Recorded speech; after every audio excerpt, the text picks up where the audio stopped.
ces vidéos cette semaine publiées sur les réseaux sociaux, Emmanuel Macron a tenté de convaincre les réticents à la vaccination, notamment les jeunes, en invoquant les risques de Covid long. C'est un peu la crise sur la crise, un phénomène qui pourrait toucher des centaines de milliers de Français, mais qui pour l'heure passe encore trop souvent sous les radars. Le Covid long, on en parle ce matin avec Benjamin Davido. Bonjour.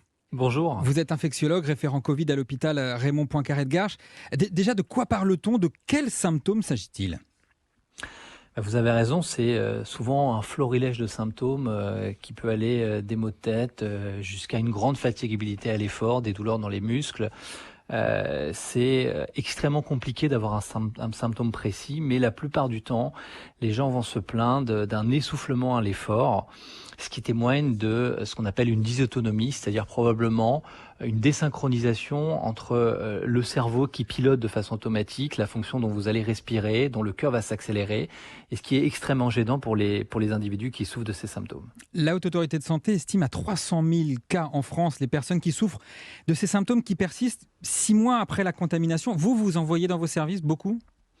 Alors on en a beaucoup vu, notamment après la première vague, et dans une situation très particulière et très complexe à la fois, parce que beaucoup de gens jeunes qui n'avaient pas pu consulter et qui de fait n'avaient pas pu être pris en charge et surtout n'avaient pas pu bénéficier de PCR dans des conditions particulières à l'époque, souvenez-vous, où on ne dépistait que les formes graves à l'hôpital. Le diagnostic et la prise en charge des patients a probablement été mieux géré, si je puis dire, parce qu'on a pu organiser avec les médecins généralistes notamment la prise en charge de quasiment tous les patients maintenant qui ont un Covid, que ce soit un test antigénique, une PCR à la pharmacie, ce qui permet d'abord de démêler beaucoup le vrai du faux, et puis surtout la reconnaissance de cette entité après les vagues successives et des spécialistes qui sont très souvent des médecins rééducateurs qui font de la réadaptabilité à l'effort, qui permettent de prendre en charge plutôt ces gens-là et donc d'avoir des symptômes qui sont souvent moins traînants, voire des gens qui guérissent. Alors dans les symptômes, et quand on lit les témoignages, quand on discute avec les personnes qui en souffrent, troubles respiratoires, cardiaques, perte de mémoire, convalescence, difficultés de concentration, fatigue, certains se demandent s'ils parviendront à guérir tout simplement du Covid. Est-ce qu'il y a une interrogation sur le fait qu'une personne qui souffre d'un Covid long pourra réellement en sortir ?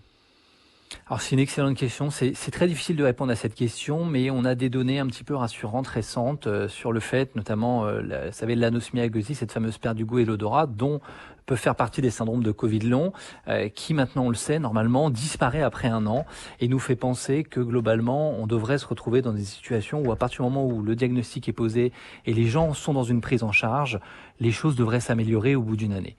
Par analogie, d'ailleurs, cette maladie, elle ressemble beaucoup à ce qu'on a connu avant, qui s'appelle le syndrome de fatigue chronique, des gens qui avaient des symptômes de fatigabilité, comme son nom l'indique, parfois d'essoufflement, et qui étaient des maladies chroniques dont on ne connaissait pas bien l'origine. Et on a l'impression finalement que le Covid réécrit l'histoire de quelque chose d'ancien qui existait, mais qu'on avait du mal à toucher du doigt et à nommer correctement, si je puis dire. Ça veut dire que vous, en tant qu'infectiologue, on ne va pas évidemment penser que vous y prenez du plaisir, mais il y a un enjeu scientifique à observer de manière en grandeur réelle de telles pathologies ? Finalement, oui, ça veut dire que les virus et le Covid, plus largement, réécrit l'histoire de la médecine, de probablement d'épisodes qu'on avait mal authentifiés dans ce qu'on appelle la physiopathologie, c'est-à-dire le fonctionnement des maladies et leurs conséquences à court et long terme. On sait par exemple, un des exemples récents, c'est l'épidémie de chikungunya à La Réunion dans les années 2000, où on a vu apparaître des formes longues de cette maladie pour une maladie réputée virale et aiguë. Ça veut dire quoi ? Ça veut dire que il y a un véritable intérêt à vacciner largement tout le monde aujourd'hui. D'abord parce qu'on voit des gens de plus en plus jeunes arriver à l'hôpital. Dans mon service, la moyenne d'âge des patients hospitalisés, elle est de 44 ans, c'est-à-dire que ce sont des gens vraiment jeunes. Et que parmi ces gens jeunes, indépendamment, même s'ils ont la chance de ne pas arriver à l'hôpital, on sait qu'ils peuvent faire une forme longue du Covid et que le vaccin protège les individus. Il y a même une étude américaine et plus récemment anglaise qui a montré une certaine efficacité de la vaccination chez les patients atteints du Covid long, parce que probablement ça permettrait ce qu'on appelle une clairance, de nettoyer les traces de cet ARN dû au virus du SARS-CoV-2, de la Covid, et d'apporter une réponse immunitaire suffisante pour faire en sorte que ça débarrasse les patients des symptômes. Alors vous parliez des questions internationales d'une certaine manière, de la manière dont c'est aussi géré aux États-Unis, en Grande-Bretagne. Il y a 80 cliniques actuellement en Grande-Bretagne, en tout cas il y a ces projets de 80 cliniques pour créer des endroits spécifiquement dédiés à ces Covid longs. Est-ce qu'en France on est en retard sur cette question, sur cette prise en charge ? Alors en France, sans me tromper, je crois que c'est l'équipe de Garches, la nôtre, qui avons décrit les premiers cette entité. Donc dans un sens, on est un petit peu en avance. Après, c'est sûr que ce qui est compliqué, c'est d'avoir la flexibilité entre l'organisation des équipes et des services pour s'occuper des malades atteints du Covid à l'hôpital. Et Dieu sait si vous savez que la quatrième vague nous met à mal. Mmh. Et l'organisation rapidement de ces structures, parce que la médecine, typiquement en Angleterre, elle est organisée radicalement différent. Tout le monde est obligé de passer par un système de médecins traitants.